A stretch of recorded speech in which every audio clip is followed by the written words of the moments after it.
অবৈধভাবে এই বাংলার বৈধ ভোটারদেরকে বাদ দেওয়া হয়েছে। সেই বৈধ ভোটাররা সবাই যাতে আজকে যারা ভারতীয় নাগরিক তাদেরকে ভোটাধিকার কেড়ে নেওয়া হচ্ছে।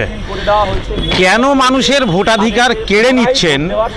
যারা 30 বছর ধরে ভোট দিচ্ছেন সেই মানুষগুলোর ভোটাধিকার কি কারণে কেড়ে নেওয়া হচ্ছে নির্বাচন কমিশন থেকে কাউকে জানানোর ন্যূনতম প্রয়োজন মনে করা হচ্ছে না। এটা একটা চূড়ান্ত স্বৈরাচারী অবস্থান থেকে নির্বাচন কমিশন বৈধ নাগরিকদের ভোটাধিকার কেড়ে নিচ্ছে। নির্বাচন কমিশন বলেছিলেন, মহামান্য সর্বোচ্চ আদালত সুপ্রিম কোর্টও গোটা দেশবাসীকে আশ্বস্ত করেছিলেন যে একজন বৈধ নাগরিকেরও ভোটের অধিকার কেড়ে নেওয়া হবে না। কিন্তু দেখা যাচ্ছে যে গণতন্ত্রের উৎসব, আসন্ন নির্বাচন একেবারেই কাছাকাছি। এখনো পর্যন্ত 70 লক্ষ মানুষের যারা বৈধ নাগরিক তাদের ভোটাধিকার কেড়ে নেওয়া হলো। এই ধরনের নির্বাচন কমিশনের স্বেচ্ছাচারিতা, অসাংবিধানিক কার্যকলাপের তীব্র প্রতিবাদ জানানোর জন্য কলকাতায় আমরা রাস্তায় নেমেছি। আমরা মিছিল করে নির্বাচন কমিশন পর্যন্ত যাব। নির্বাচন কমিশনকে জানাবো যে এই যে ট্রাইব্যুনালের নামে মানুষ বিচার পাবেন বলে যে আশ্বস্ত করা হচ্ছে, এখনো পর্যন্ত রাজ্যের কোথাও একটা ট্রাইব্যুনালের অস্তিত্ব খুঁজে পাওয়া যায়নি।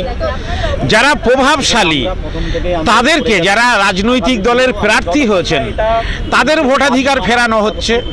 তাহলে তাদের ভোটাধিকার কেন কেড়ে নেওয়া হয়েছিল? তাহলে যারা বাহুবলী, যাদের অর্থ আছে, যারা রাজনৈতিক দলের পদপ্রার্থী, তাদের জন্য কি একরকম বিচার হবে?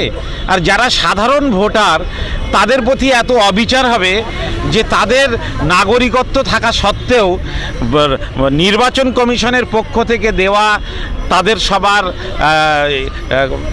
ভোটার পরিচয়পত্র আছে, গভর্নমেন্ট অফ ইন্ডিয়ার পক্ষ থেকে দেওয়া আধার কার্ড আছে, সেগুলোকে কোনো মান্যতা দেওয়া হচ্ছে না। বহু মানুষের যাদের পাসপোর্ট আছে, বলা হয়েছিল মাধ্যমিকের অ্যাডমিট চলবে না, মানুষ মাধ্যমিকের সার্টিফিকেট দেখিয়েছেন, পেনশনের কাগজ দেখিয়েছেন। উচ্চ আদালত, কলকাতা হাইকোর্টের অবসরপ্রাপ্ত বিচারপতি শহীদুল্লাহ মুন্সি, তার মতন ব্যক্তির ভোটাধিকার কেড়ে নেওয়া হয়েছে।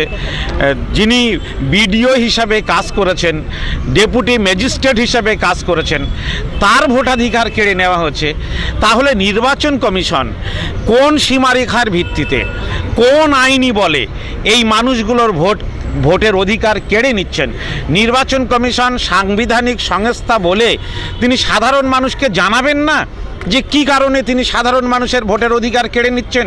আমরা আজকে নির্বাচন কমিশনে যাওয়ার জন্যই মিছিল করে যাচ্ছি।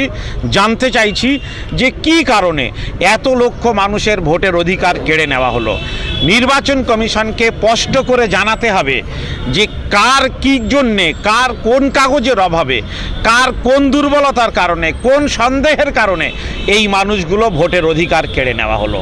নির্বাচন কমিশন একটি রাজনৈতিক দলের মতো করেই তার আচার, তার ব্যবহার, তার মিথ্যাচার, তার জুমলাবাজি প্রথম থেকেই চলছে। নির্বাচন কমিশনের জুমলাবাজির আজকের জবাব আমরা চাইতেই কলকাতার রাস্তায় নেমেছি।